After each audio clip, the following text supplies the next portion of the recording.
Good afternoon, everybody. It's 5 minutes that I have, all protocols observed. I just want to quickly, I don't know if Bruce here from Fortescue Industries, if he's available, perhaps he could stand. If not, we will move forward. The idea is that he's probably the youngest sponsor that we have in the room, and he's from Namibia. And I think he just brought some great delegations with Namibia, and it's really worth to give him the mention. The second one will go to Konskar Ramata. Thank you very much for the past 6-7 years for setting up such high quality conferences. We really appreciate. My issue today is that I hear the issue of land is really coming too strong, and I just want to ensure that the investor, Namibia, we are ready and we are able to respond to all the needs of the land requirement. On the presentation, the spatial analysis that is there is basically Renewable, and the reason why it's Renewable is that Renewable got a special operation. They got their own deeds office. Basically, within 24 hours, we are able to give you a title deed. So if you need land and you have the money, you can just wire now, and we'll make sure that you have it. So that is how good we are. I know there's a lot of comparison regarding Rwanda, that Rwanda is very competitive.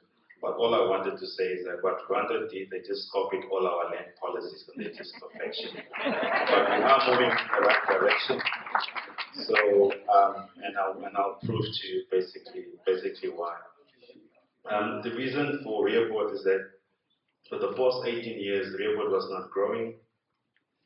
And that's why you see the brown area, that was 2000 and 2006. Then you have the yellow area 2012 and the rest is 2021. That clearly shows you that there hasn't been a lot of growth in Renewable.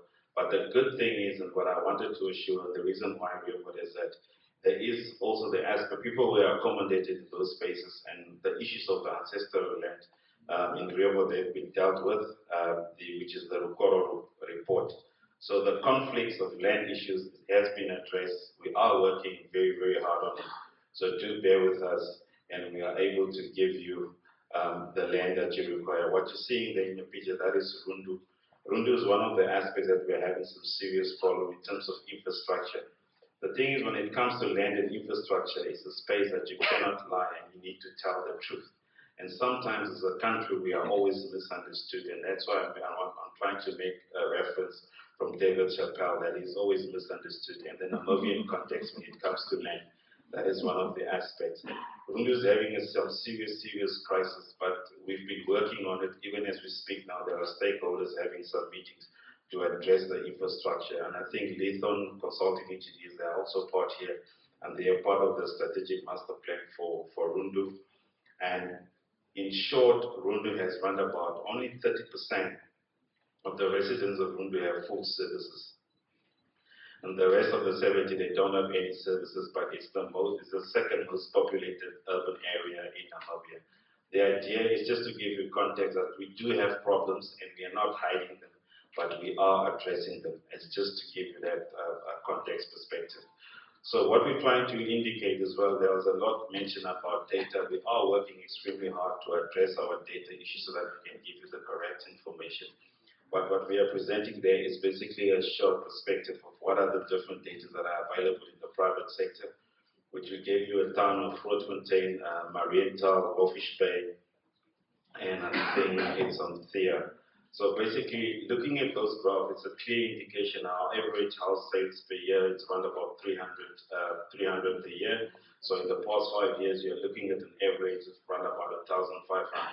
When you look at Grootfontein, for over a period of close to 20 years, they are producing 1,500 land portions. This is purely just a reality. We are struggling in this aspect, but we are working on it. The idea and the concept is about truth, and we want to be clear on what we are telling you. But there is a solution for it in terms of going forward. When you look at Wolfish Bay is probably one of the towns that is selling above 800, but in the past 2 to 3 years, they've declined extremely. But they are working hard, Mr. Mayor, but that's just the reality. But it's a condition of attitude of the market and all other aspects. The same applies to Omphia. Omphia, it's also another struggle there. but our numbers are to deliver more units. So we haven't really assessed what is the impact of delivery of the new urban structure plan. But very soon we will be able to do that.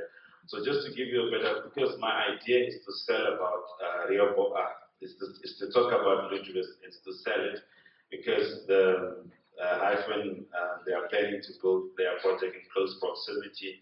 And what we have then realized is that there's going to be around about, say, 3,000 permanent jobs, and those people will need housing and they will need infrastructure. But in the past 4 months, we're doing a flexible land tenure and literacy, and we just realized that they on the waiting list is around about 6,000 people on the waiting list, and that means basically when you add on the green hydrogen project, we are looking at 10,000 land portions. Now, for the past 30 years, we've been producing. For the past 30 years, for every 10 years, we are producing 10,000 land portions. So which means over a period of 30 years, we are sitting at around about 46,000 land portions. So if you're looking at the data, it might not seem possible that Ludra's won't be able to deliver this land portions, but we are in the process of improving it, and this is basically the reason why. Now, for the past 2 months, we were very fortunate as a company and the Town Planning and Development Specialist to be appointed as to be the lead consultant on the urban land policy. And under the urban land policy, that's where we're going to generate all the needed aspects in terms of land delivery and infrastructure. We've been struggling with our financial sector to be able to understand how they need to finance infrastructure. Now, under the integrated land policy, all these factors are going to be addressed. And we got experts on the team as well, of which Manasseh is going to give us the input on the financial aspect and how to structure those elements of financing infrastructure and housing. We are seriously working on it. And I know this morning when I woke up, the first thing I look at the newspaper, I realize that there's an issue of affordability. It's something that we've picked up in the newspaper. So hence the concept, it's all about the truth. And however, as I said, Namibia is always misunderstood. So we are working hard. We are establishing some policy pillars, of which also this pillar is also an extraction from the Harambee Prosperity Plan. And thus far, we've already been given some 2 reports that has been sent to the State House because they wanted to know how far are we with the process of the urban land policy. We're extremely communicating with the ministry in terms to be able to address this housing shortage and solution. Perhaps I would then want to touch further on perhaps what I've missed on yesterday's discussion. It's the marine spatial plan that we're also having in Namibia. There have been some court cases in the past due to some development in the high water mark, but the marine spatial plan is there. I do not know if Hyphen or the environmentalists are aware of such a policy, but we do have it in place now. I think it's probably 2 to 3 months it will be then formalized. So we are working extremely hard to address the housing shortages. The plans are in place, and the government is really investing a lot of money into it. Now, basically on the continent, we are the second country to be able to do the urban land policy, and the first country is Ghana. However, we are celebrating Rwanda, but in the next 3 years, we will be able to catch up with South Africa because we are implementing the SPLUMA, the National Special Development Framework, and 2 years thereafter, we'll then implement the regional structure plan, which I'm looking forward that in the next 3 years, Namibia will probably be number 1 in terms of land delivery. We are moving at a very fast pace.